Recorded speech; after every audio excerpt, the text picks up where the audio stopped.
Fiadanany tompo amintsika rehetrarehetra faly indray miaona aminao amin'ny alalan'ny tambazotra tahaka izao na ny mpanaraka Facebook na ny mpanaraka YouTube. Ifampizara afatra fohy indray sika amin'ity andro anio ity.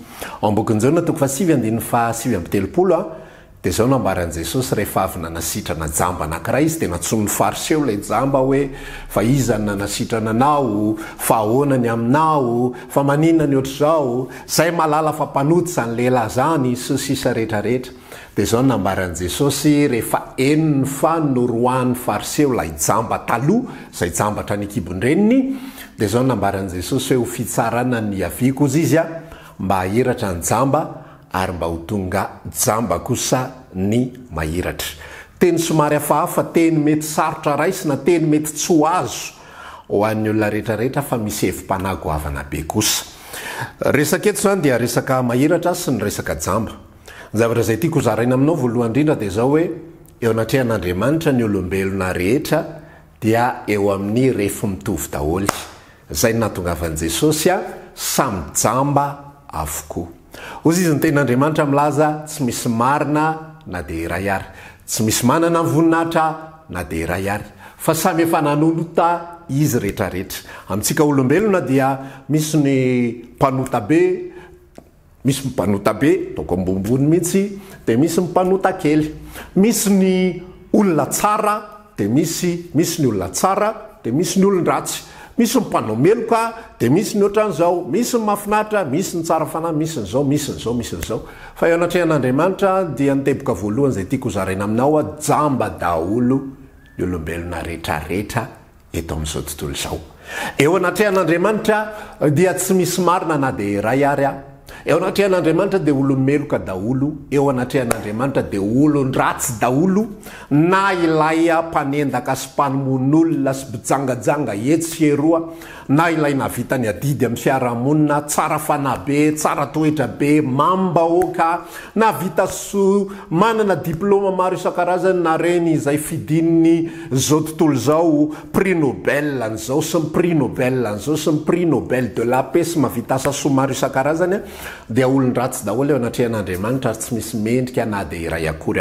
Olona jamba daholo eo anatrehan'Andriamanitra, olona tsisy mahiratra na iray ary tsisy malala ny lalana zay tokony ho aleny. Ary zay indrindra niavian'ny zanak'Andriamanitra ozy izy teo, ny niaviko ozy izy dia ho fitsarana. Satria maninona ireto fariseo ireto dia antokon'olona izay manambara sy misolotena an'ireo zay mieritreritra rehetrarehetra fa tsara izy, an'ireo zay mieritreritra rehetra fa mendrika izy, an'ireo zay mieritreritra rehetra fa mahiratra izy, mahalala izy, mahafantatra an'Andriamanitra izy, mahalala an'izao izy, tahaka an'izao izy, nandalo dingam-pivavahana maro isan-karazany izy ary mahafantatra zavatra maro isan-karazany.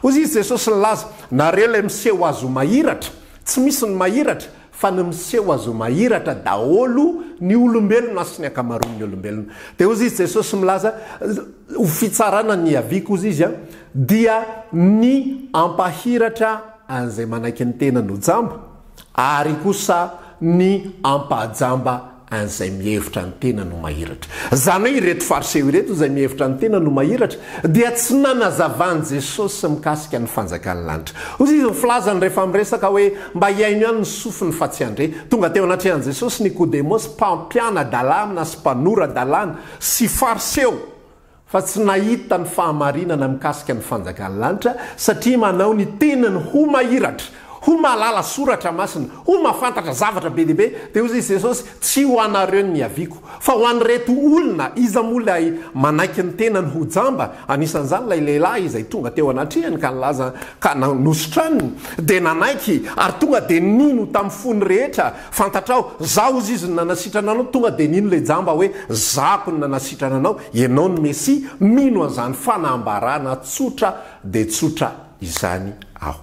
Ny zavatra izay tiako hifampizarana aminao amin'ity androandroany ity, raha ianao ilay antokon'olona izay mieritreritra ny tenanao fa mahiratra, mieritreritra ny tenanao fa mahay, mieritreritra ny tenanao fa mahalala, dia ozy aho malahelo milaza aminao fa tsy ho fantatrao mihitsy ny sitrapon'Andriamanitra mikasika amin'ny fanjakan'ny lanitra, ary ho maizina aminao zany, ary na dia ho fantatrao ary zany dia tsy ho tafiditra ao anatin'izany mihitsy ianao. Satria izao ny fanambaran'i Jesosy mba ho jamba izay mihevitra ny tenany ho mahiratra. Za mpampianatra ny soratra masina tsy mahazo mihevitra ny tena koa mahiratra be deaibe ny olona rehefa mandroso ny andro sy ny fotoana amin'ny voalohany tena mandray ny fahazavan'i Kristy, amin'ny voalohany tena mandray ny fiainana ao amin'ny Kristy, tena mitsakotsako fiainana, tena mahatsapa hoe velona ako, tena mahatsapa hoe mandray aho anatin'izany afatra izany. Fa rehefa mandalo ny andro sy ny fotoana dia manomboka misy avonavo-po sy avonavo-panahy ao anaty efa haiko izany, ohatran'izao, ohatran'izao, ohatran'izao fandehan'ity, ohatran'izao fandehan'roa.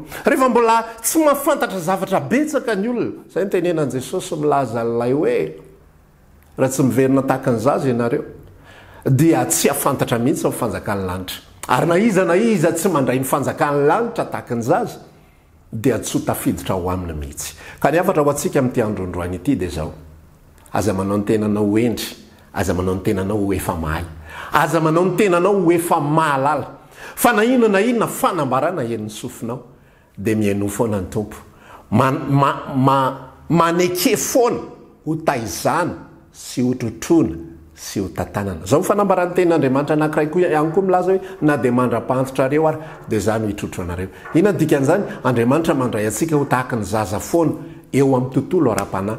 Dikan'izany te hitarika antsika foana izy, te hampafantatra antsika ny lalany foana izy, te hampafantatra antsika ny fieviny foana izy. Fa raha vao misy avonavo-po sy avonavo-panahy ao anatintsika dia tonga rafangatsiahana, tonga lay fahamainana, tonga lay faharerahana. Jereo ny tenanao ao anatinao, manahoana ny ao anatinao, reraka, kivy, maina. Taloto ny sotro ihany, taloto nahazo ihany, fa zao ohatra ny lasa maimaina. Fotoan'izao iverenana sy ijerenany tena sy anekena ho ampianarina mandrakariva, ilafika mandrakariva eo amin'i Jesosy Kristy, ihany no mandrakariva ny fanambaran'i Jesosy. Fa rehefa nona sy mangetahita fahamarinana isika, rehefa manaiky ho jamba isika, dia tonga foana ilay fahazavana. Jesosy zany fahazavana iny. Nizaniza mandeha eto amiko anana ny mazava foana rehefa manaiky an'izay fahajambana izay tsika, rehefa manaiky an'izay hoe ho taritina foana, zaza foana, mbola mila pitarika, mbola mila an' Jesosy ho fanazavana, dia milaza anao ako ary manambara aminao amin'ity androandroany ity fa hampazava amin'ny masonao ny tompo ary hitarika anao amin'ny lalan'ny fahamarinany noho ny anarana izy. Izay ndray fifampizarantsika fohy amin'ity androan'io ity, mirary antsika rehetra androso ao anatin'ny fanomponan'ny tompo ary halala ny marina izay anafaka antsika tsy ho andevo. Samy tahiny tompo isika, veloma mandra-piaona indray. Veloma tompoko.